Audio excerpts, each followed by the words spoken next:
બાઇબલમાં એક બહુ જ રસપ્રદ ભવિષ્યવાણી છે શાશ્વત સુવાર્તા વિશે. પણ સવાલ એ છે કે એનો પ્રચાર ખરેખર કેટલો સમય ચાલશે? સદીઓથી લોકો આ સવાલનો જવાબ શોધે છે. તો ચાલો આજે આપણે સ્ત્રોત ગ્રંથોમાં ઊંડા ઉતરીએ અને આ રહસ્યને ઉકેલવાની કોશિશ કરીએ. તો આ જ છે આપણો મુખ્ય સવાલ. અંતિમ સમયમાં આ શાશ્વત સુવાર્તાનો પ્રચાર કેટલો સમય ચાલવાનો છે? આ સફરમાં આપણે આનો જવાબ શોધવાના છીએ. ચાલો શરૂ કરીએ. ઓકે, તો આ આખા રહસ્યને સમજવા માટે આપણે આ રસ્તા પર ચાલીશું. પહેલાં જોઈશું કે આ સુવાર્તા શું છે. પછી જાણીશું કે સંદેશવાહકો કોણ છે અને તેમનો સંદેશ શું છે. ત્યાર પછી સમયની ગણતરી એટલે કે 1260 દિવસ પર વાત કરીશું અને છેલ્લે આખી ટાઈમલાઈન જોઈશું. સારું, તો આપણા મોટા સવાલનો જવાબ શોધતા પહેલાં અમુક પાયાની વાતો સમજવી ખૂબ જ જરૂરી છે. સમજો કે આ એ પાયો છે જેના પર આખી ભવિષ્યવાણીની ઇમારત ટકેલી છે. જુઓ, અહીંયા થોડું ધ્યાન આપવાની જરૂર છે. આખી ભવિષ્યવાણીને સમજવા માટે આ સૌથી મહત્વની કડી છે.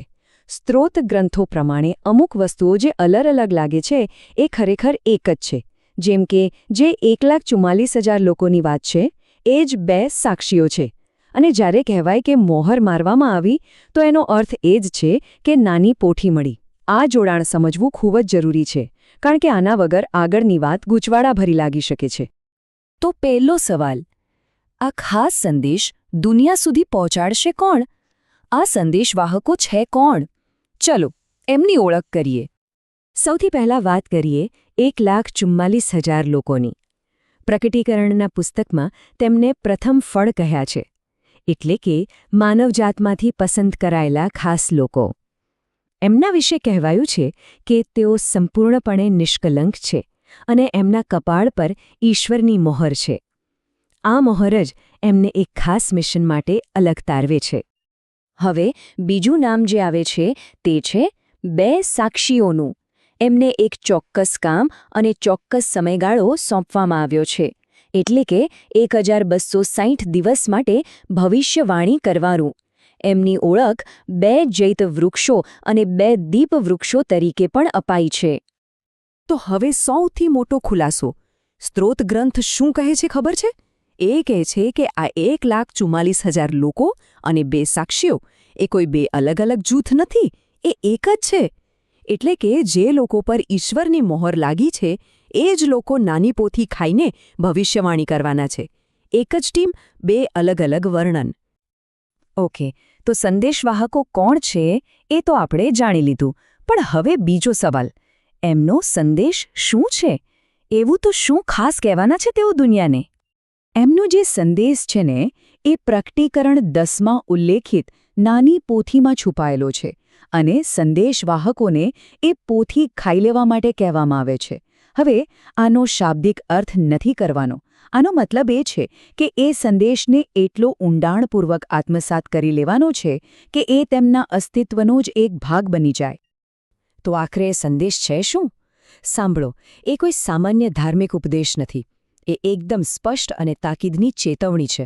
અને ચેતવણી છે શ્વાપદ કે તેની મૂર્તિની પૂજા કરશો નહીં અને તેની છાપ મેળવશો નહીં.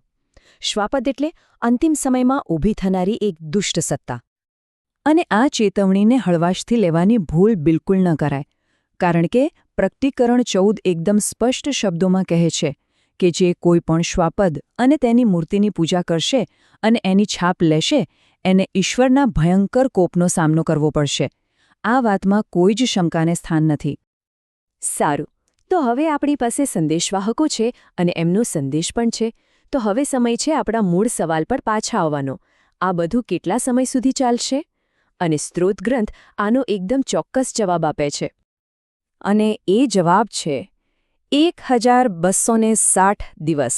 જી હા, 1,260 ડેઝ. આ કોઈ અંદાજિત આંકડો નથી. ભવિષ્યવાણીમાં આ નંબરનું બહુ મોટું મહત્વ છે. હવે આ 1260 દિવસની ગણતરી સમજીએ. આ બરાબર 42 મહિના થાય. અને ભવિષ્યવાણીની ભાષામાં આ સમયગાળાને એક સપ્તાહનો પ્રથમ અડધો ભાગ કહેવામાં આવે છે. મતલબ કે આ એક મોટી સમયરેખાનો માત્ર એક હિસ્સો છે. ચાલો હવે આખી પઝલના ટુકડા જોડીએ. સંદેશવાહક, સંદેશ, સમય આ બધું અંતિમ સમયની મોટી ટાઈમલાઈનમાં ક્યાં ફિટ થાય છે ચાલો એ જોઈએ. તો આ 1260 દિવસની શરૂઆત ક્યારે થાય? એમનેમ નહીં. એની શરૂઆત અમુક ખાસ ઘટનાઓ પછી થાય છે. જ્યારે છઠ્ઠું રણશીંગડું વાગે છે, શ્વાપદ એટલે કે એ દુષ્ટ સત્તા સમુદ્ર અને જમીનમાંથી બહાર આવે છે અને વિનાશનું પુત્ર મંદિરમાં બેસે છે. બસ ત્યારે જ અંતિમ ભવિષ્યવાણી સપ્તાહની અને આ પ્રચાર કાર્યની શરૂઆત થાય છે. અને આ રહી આખી ટાઈમલાઈન એકદમ સ્પષ્ટ રીતે. જુઓ બધું કેવી રીતે એક પછી એક ગોઠવાયેલું છે. છઠ્ઠી મહોર વખતે 1,44,000 લોકોને પસંદ કરાય છે અને સુવાર્તા અપાય છે. પછી 7મી મહોરની શરૂઆતમાં રણશિંગડા વાગે છે. છઠ્ઠું રણશિંગડું વાગતા જ શ્વાપગને સત્તા મળે છે અને આપણા 1260 દિવસનો પ્રચાર શરૂ થાય છે.